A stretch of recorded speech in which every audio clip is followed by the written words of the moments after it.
है। सबसे पहले आप सभी लोगों को इस चैनल को सपोर्ट करने के लिए बहुत बहुत धन्यवाद देना चाहता हूं। और इसी तरह से अगर आप लोगों का सहयोग रहा तो हिंदी साहित्य से महत्वपूर्ण तथ्यों को आपके सामने लाया जाएगा। और आप लोगों भी इस वीडियो को लास्ट तक देखें, क्योंकि लास्ट में आप लोगों को एक बहुत ही महत्वपूर्ण सूचना देने वाला हूं। और इसके साथ ही साथ जो लोग टीजीटी पीजीटी की तैयारी कर रहे हैं वह इस चैनल से जुड़ें और हिंदी साहित्य को नींव को मजबूत करें। चलिए, प्रैक्टिस सेट के अंतर्गत आज हम लोग प्रश्न नंबर 94 देखेंगे। इसके पहले जो लोग वीडियो नहीं देखे हैं वह प्लेलिस्ट में जाकर वीडियो को देख सकते हैं, जिसमें आपके बहुत सारे प्रैक्टिस सेट को सॉल्व कराया गया है।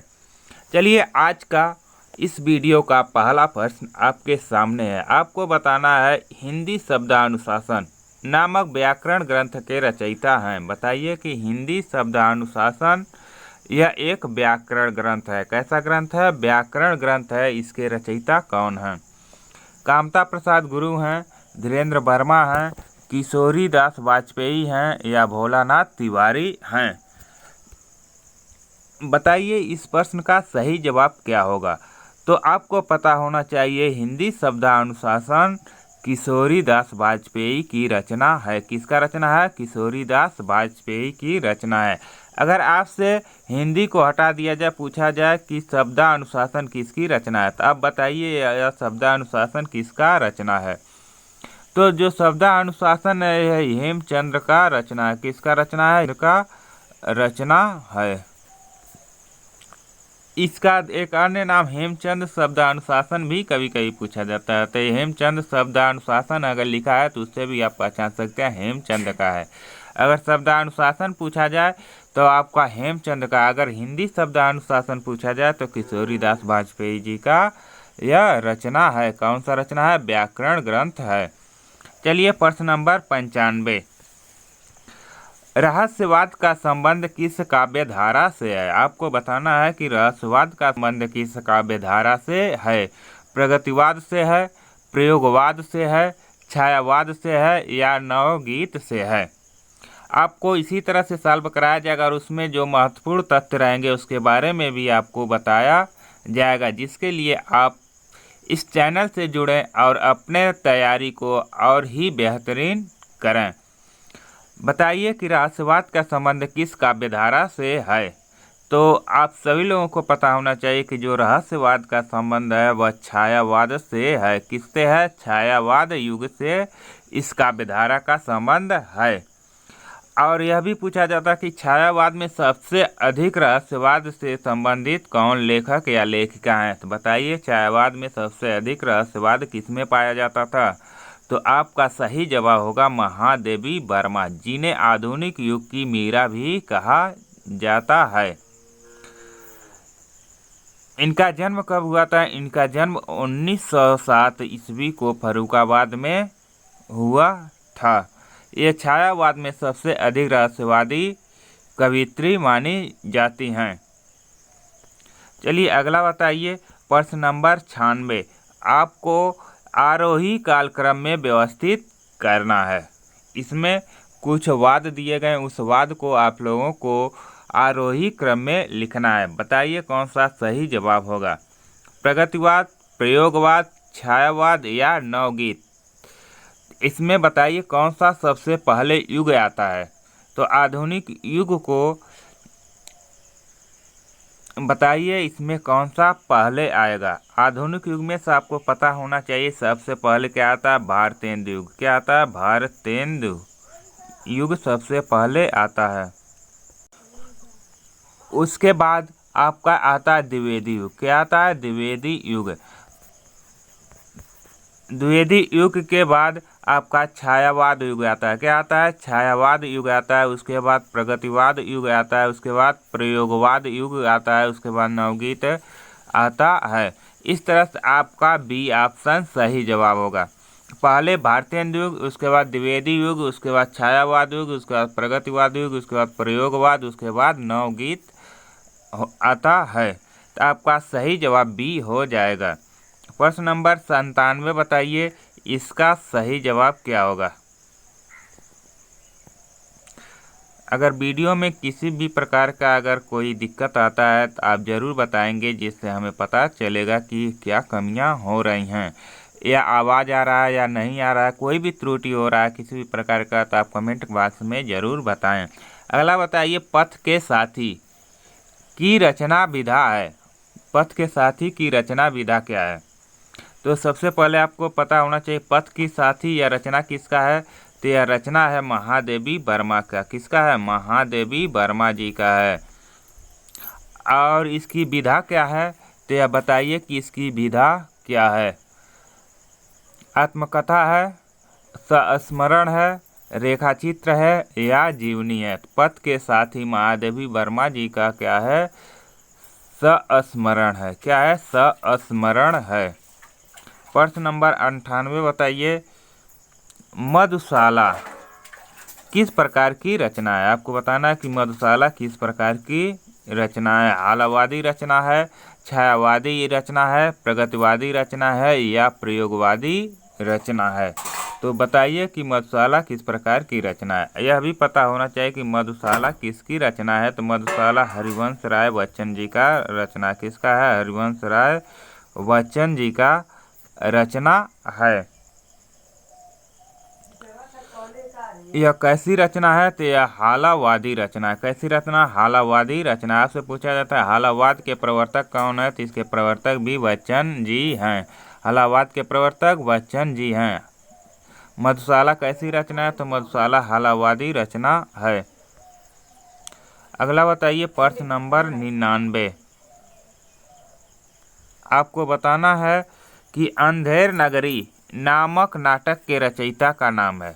अंधेर नगरी, टकेसर भाजी, टकेसर खाजा, आप लोग नाटक पढ़े होंगे। इसके रचनाकार बताइए कौन है।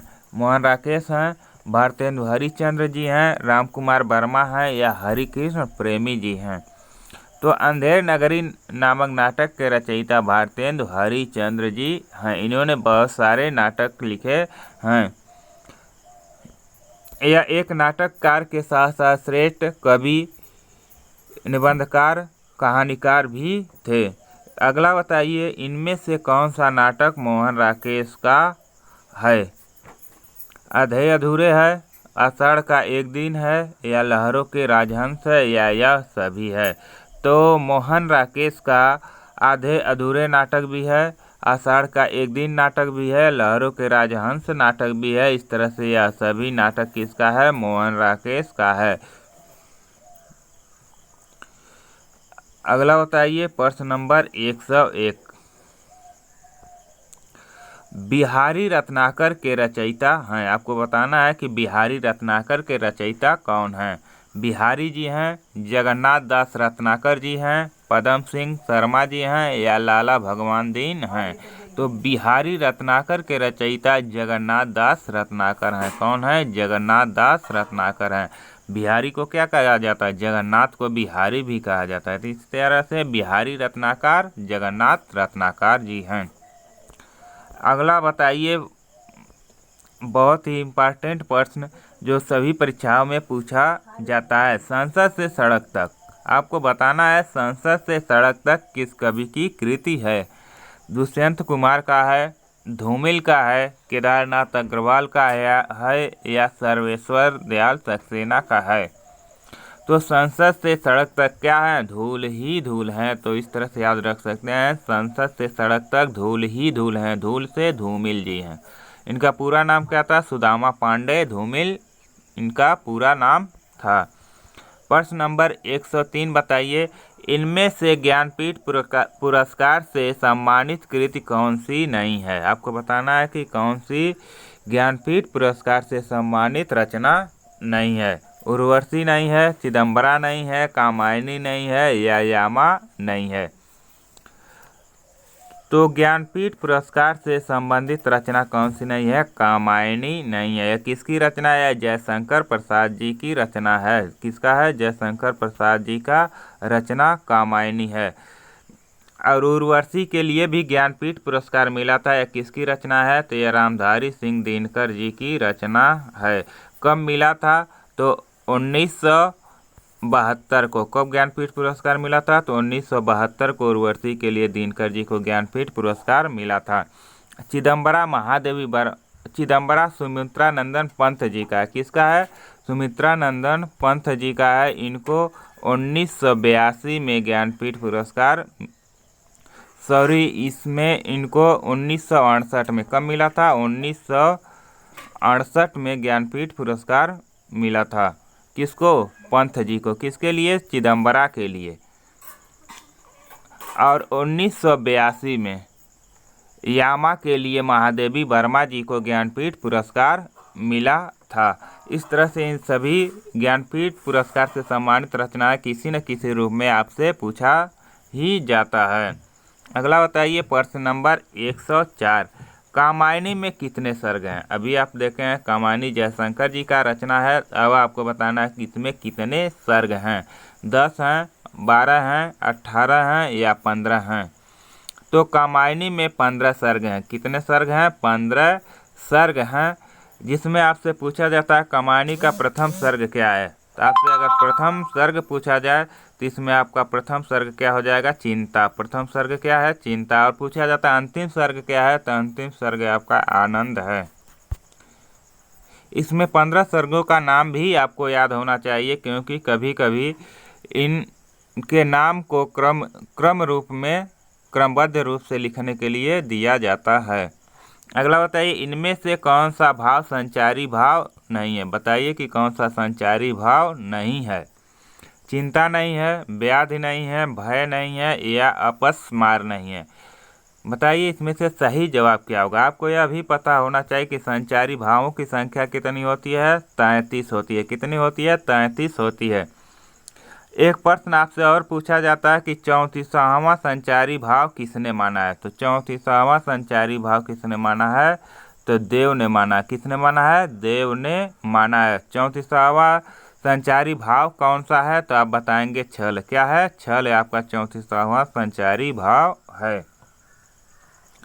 यह भी प्रश्न पूछा जाता है कि 34वां संचारी भाव कौन सा है? तो छल। किसने बता दिया है या बताया, नाम दिया है? तो यह देव ने नाम दिया है 34वां संचारी भाव का। कुल कितने होते हैं? तो 33 होते हैं। इसमें कौन सा संचारी भाव नहीं है? तो आपका भय संचारी भाव नहीं है। कौन सा नहीं है? भय आपका संचारी भाव नहीं है। चिंता भी है, व्याधि भी है, अपस्मार भी है, लेकिन क्या? भय आपका संचारी भाव नहीं है। अगला बताइए प्रश्न नंबर 106। क्रोध किस रस का स्थायी भाव है? आपको बताना है क्रोध का स्थायी भाव क्या है। शांत रस है, विभत्स रस है, अद्भुत रस है या रौद्र रस है। क्रोध बताइए किसका स्थायी भाव है? तो क्रोध रौद्र रस का स्थायी भाव है। विभत्स रस का स्थायी भाव क्या होता है? तो जुगुप्सा या घृणा होता है। अद्भुत रस का क्या होता है स्थायी भाव? तो अद्भुत रस का आप लोग ध्यान रखेंगे आश्चर्य स्थायी भाव होता है। शांत रस का स्थायी भाव, तो इसका क्या होता है? निर्वेद होता है। क्या होता है? निर्वेद स्थायी भाव है। किसका? शांत रस का। अगला बताइए प्रश्न नंबर 107। इनमें से कौन सी कृति महाकाव्य नहीं है? आपको बताना कि इसमें से कौन सी कृति महाकाव्य नहीं है। रामचंद्रिका नहीं है, उर्वशी नहीं है, कामायनी नहीं है या रामचरितमानस नहीं है। बताइए इसमें सही जवाब क्या होगा। आपको यह पता होना चाहिए कि रामचंद्रिका किसकी रचना है। तो रामचंद्रिका केशव दास की रचना है। किसका है? केशव दास का रचना है। उर्वशी किसका है? तो आपको पता ही है, दिनकर जी का रचना है। और इसके साथ ही साथ उर्वशी प्रसाद जी का भी क्या है? एक चंपू काव्य है। प्रसाद और दिनकर दोनों जी की रचना उर्वशी नाम से है। रामचरितमानस किसका है? तो यह गोस्वामी तुलसीदास जी का रचना है। तो इसमें ये तीनों क्या है? रामचंद्रिका, उर्वशी और रामचरितमानस ये महाकाव्य हैं। लेकिन कामायनी क्या है? कामायनी यह एक महाकाव्य नहीं है। इसमें सॉरी आपका एक क्वेश्चन मिस्टेक हुआ। इसमें रामचंद्रिका, कामायनी और रामचरितमानस ये तीनों क्या हैं, महाकाव्य हैं, लेकिन उर्वशी क्या है, यह आपका महाकाव्य नहीं है। इस तरह से बी ऑप्शन आपका सही जवाब होगा। प्रश्न नंबर 108 बताइए, सही वर्तनी वाला शब्द छांटिए। उज्जवल, उज्ज्वल, उज्ज्वल या उज्ज्वल, बताइए कौन सा सही होगा। तो सही वर्तनी वाला शब्द आपका क्या है, उज्ज्वल। इस तरह से जो लिखा जाता है ये आपका सही माना जाता है। इस तरह से सी ऑप्शन आपका सही जवाब है। प्रश्न नंबर 109 बताइए, इसमें कौन सा वर्तनी की दृष्टि से सही शब्द है। उपरोक्त सही लिखा गया है या उपर्युक्त सही लिखा गया है या उपरोक्त सही लिखा गया है या उपर्युक्त सही लिखा गया है, बताइए इसमें कौन सा वर्तनी सही है। तो उपरोक्त बोला जाता है लेकिन लिखा शुद्ध रूप से कैसे जाता है, उपर्युक्त। आपका यही उपर्युक्त शब्द सही ऑप्शन है। आपको उपरोक्त नहीं लिखना है, क्या लिखना है, उपर्युक्त लिखना होता है। अगला बताइए प्रश्न नंबर 110, कौन सा शब्द हाथी के अर्थ में प्रयुक्त होता है। आपको बताना है कौन सा शब्द हाथी के रूप में प्रयुक्त होता है। मतंग है, मृगेंद्र है, शार्दूल है या नगराज है, बताइए इसमें कौन सा सही होगा। यह नागराज होना चाहिए, ठीक है। तो बताइए इसमें सही जवाब क्या होगा। मृगेंद्र मिश्र क्या होता है, तो मृगेंद्र मिश्र आपका शेर या सिंह होता है। शार्दुल मिश्र भी क्या होता है, शेर या सिंह होता है। नगराज मिश्र होता है नागों का राजा, कौन है, वासुकी। किसको माना जाता है, वासुकी और शेषनाग को माना जाता है। वासुकी और शेषनाग क्या थे, दोनों भाई थे। इन्हें क्या है, नागों का राजा माना जाता है वासुकी को। तो हाथी का अर्थ क्या होता है, मतंग। मतंग मीन्स हाथी होता है। मतंग का गज भी कहा जाता है, क्या कहा जाता है, गज भी कहा जाता है। तो मतंग मीन्स हाथी होता है। अगला प्रश्न नंबर 111 बताइए, तिलचट्टा के रचनाकार हैं। आपको बताना है तिलचट्टा के रचनाकार कौन हैं। सर्वेश्वर दयाल सक्सेना है, मुद्रा राक्षस हैं, मणि मधुकर हैं या भीष्म साहनी जी हैं। तो तिलचट्टा को कौन खा गया, तिलचट्टा को राक्षस खा गया। कौन खा गया, राक्षस खा गया। इस तरह से तिलचट्टा के रचनाकार कौन है, मुद्रा राक्षस हैं। कौन है, मुद्रा राक्षस इसके रचनाकार हैं। आप याद रखेंगे कि तिलचट्टा को राक्षस खा गया, राक्षस से मुद्रा राक्षस, तिलचट्टा से तिलचट्टा रचना हो गया। अगला बताइए, कोणार्क नामक नाटक के रचयिता हैं। कोणार्क नामक नाटक के रचयिता कौन हैं। जगदीश चंद्र माथुर हैं, राम कुमार वर्मा हैं, उपेंद्र नाथ अस्क जी हैं या लक्ष्मी नारायण लाल जी हैं। तो कोणार्क कहाँ है, कोणार्क में कौन है, कोणार्क में जगदीश हैं। कौन है, कोणार्क में जगदीश हैं। तो इस तरह से कोणार्क के रचनाकार जगदीश चंद्र माथुर जी हैं। कौन है, जगदीश चंद्र माथुर हैं। आप सभी लोगों को पता है कोणार्क में जगदीश का बहुत ही प्रसिद्ध मंदिर है। उनकी पूजा अर्चना की जाती है। कहाँ पर, कोणार्क में जगदीश की पूजा की जाती है। तो कोणार्क से कोणार्क का रचना हो गया, जगदीश से जगदीश चंद्र माथुर जी इसके रचनाकार हो गए। अगला होता है, मुझे चांद चाहिए किस विधा की रचना है। आपको बताना है कि मुझे चांद चाहिए किस विधा की रचना है। नाटक है, कविता है, आत्मकथा है या उपन्यास है। मुझे चांद चाहिए रचना किसकी है, तो यह सुरेंद्र वर्मा की रचना है। किसका है, सुरेंद्र वर्मा की रचना है। यह किस विधा का रचना है, तो बताइए कि इसमें सही जवाब क्या होगा। मुझे चांद चाहिए यह एक उपन्यास है। इसकी विधा क्या है, यह एक उपन्यास है। प्रश्न नंबर 14 बताइए, खंजन नयन किसके जीवन पर आधारित उपन्यास है। खंजन नयन क्या है, यह एक उपन्यास है। किसके जीवन पर लिखा गया है, तो आपको बताना है। सूरदास के जीवन पर, तुलसीदास के जीवन पर, जायसी के जीवन पर या कबीर के जीवन पर। खंजन नयन या अमृतलाल नागर जी द्वारा लिखा हुआ एक जीवनी है जिसको जो सूरदास के जीवन पर लिखा गया। किसके जीवन पर, सूरदास के जीवन पर लिखा गया उपन्यास है। अगला बताइए, अर्धनारीश्वर उपन्यास के लेखक हैं। अर्धनारीश्वर क्या है, यह एक उपन्यास है। इसके लेखक कौन है, आपको बताना है। मणि मधुकर हैं, मृणाल पांडे हैं, विष्णु प्रभाकर हैं या कमलेश्वर जी हैं? तो अर्धनारीश्वर कौन थे? विष्णु जी। अर्धनारीश्वर कौन थे? विष्णु थे। तो विष्णु प्रभाकर जी इसके रचनाकार हो जाएंगे। अगला बताइए प्रश्न नंबर 116। कविता क्या है? कविता क्या है? यह एक निबंध विधा है। इसकी विधा क्या है? निबंध है। इसके लेखक का नाम आपको बताना है। डॉक्टर नागेंद्र हैं, आचार्य रामचंद्र शुक्ल जी हैं, हजारी प्रसाद द्विवेदी जी हैं, डॉक्टर विद्यानिवास मिश्र जी हैं। आलोचना के क्षेत्र में सर्वश्रेष्ठ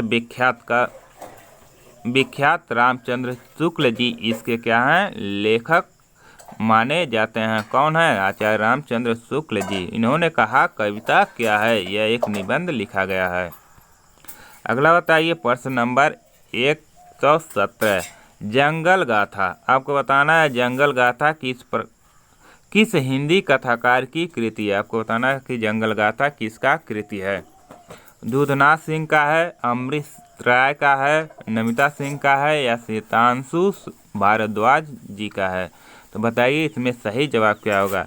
जंगल गाथा किसका सुनना है? नमिता सिंह की जुबानी। आप याद रखेंगे जंगल गाथा नमिता सिंह की जुबानी। नमिता सिंह से नमिता सिंह इसकी रचनाकार या कथाकार हैं। जंगल गाथा नमिता सिंह की जुबानी आपको याद रखना है। अगला बताइए प्रश्न नंबर 118। चल खुसरो घर आपने किसकी रचना है?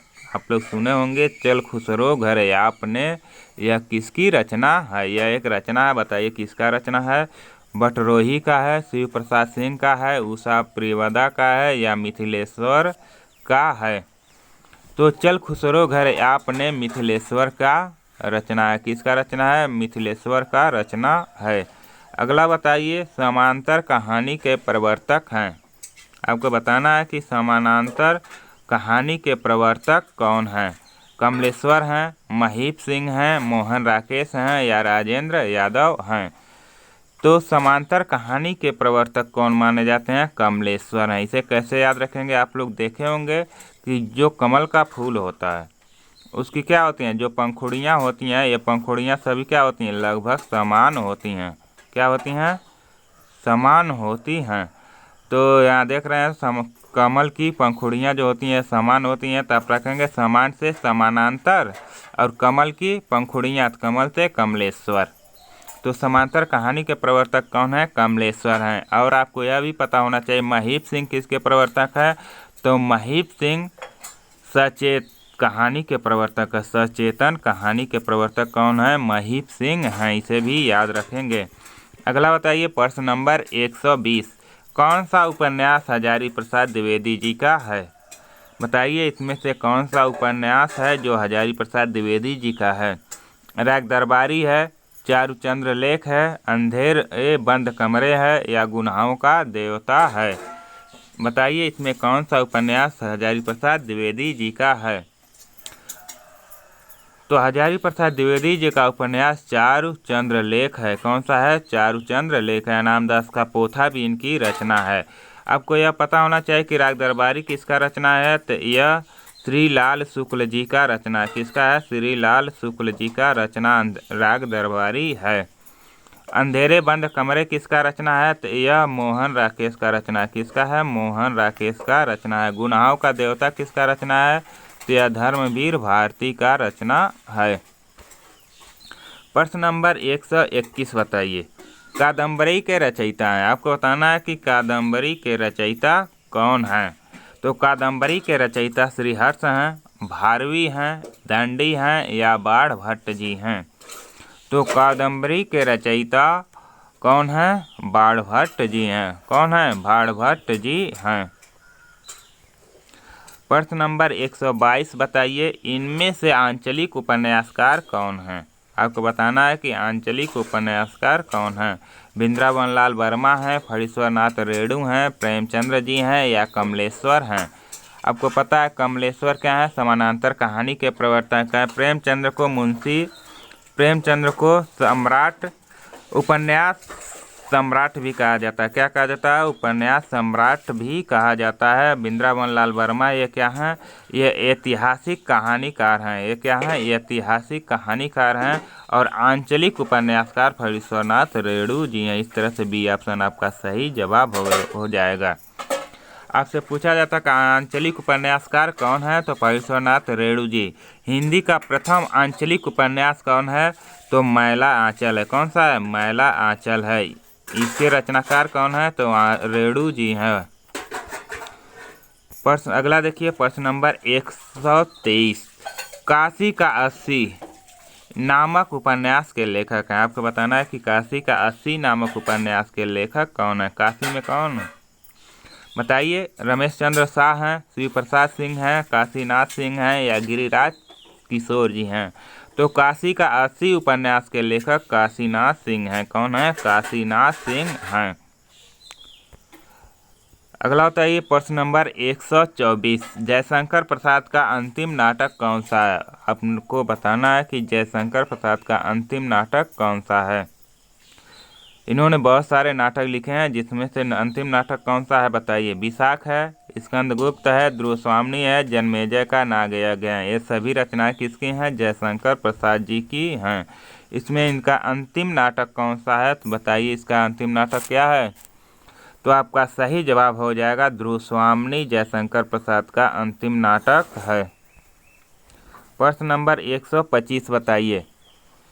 कठिन काव्य का प्रेत। आपको बताना है कि कठिन काव्य का प्रेत किस कवि को कहा जाता है। सेनापति को, मतीराम को, बिहारी को या केशव दास को। तो कठिन काव्य का प्रेत किसको कहा जाता है? केशव दास को कहा जाता है। किसने कहा था? तो शुक्ल जी ने कहा था। किसने कहा था? शुक्ल जी ने कठिन काव्य का प्रेत केशव दास को कहा था। एक प्रश्न और आपसे पूछा जाता है कठिन गद्य का। अगर काव्य के जगह क्या हो? गद्य हो। कठिन गद्य का प्रेत किसे कहा जाता है?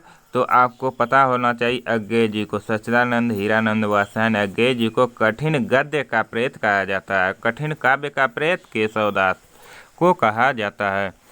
इस तरह से आपके यहाँ 125 प्रश्न कंप्लीट होते हैं, जिसमें इस वीडियो में आपको 32 प्रश्न सॉल्व कराया गया है। और आपका 32 प्रश्न में से कितना प्रश्न सही हो रहा है, आप उसका आकलन करते जाइए। और आप लोगों के लिए सूचना है कि अगर आप लोग हिंदी साहित्य में आने वाले, जैसे बहुत से ऐसे रचनाएं होते हैं, रचनाकार होते हैं, प्रवर्तक होते हैं, जिसमें आपको क्या होता है? संशय। संशय मीन्स अर्थात डाउट्स। जो आपके डाउट्स होते हैं, उस डाउट से संबंधित रचनाएं भी आपको क्या है? लाया जाएगा, जिसमें आप लोग अपने डाउट्स को दूर करके अपने नंबर को कंप्लीट कर सकते हैं और सभी परीक्षाओं में अपने अच्छे मार्क्स को ला सकते हैं। इसलिए आप लोग BS एजुकेशन हिंदी साहित्य चैनल को लाइक सब्सक्राइब कर लीजिए, जिससे हर एक वीडियो का नोटिफिकेशन आपको समय से मिलता रहे। चलिए इसी के साथ इस वीडियो को यहीं समाप्त करते हैं। फिर मिलते हैं अगले वीडियो में। तब तक के लिए जय हिंद, जय भारत।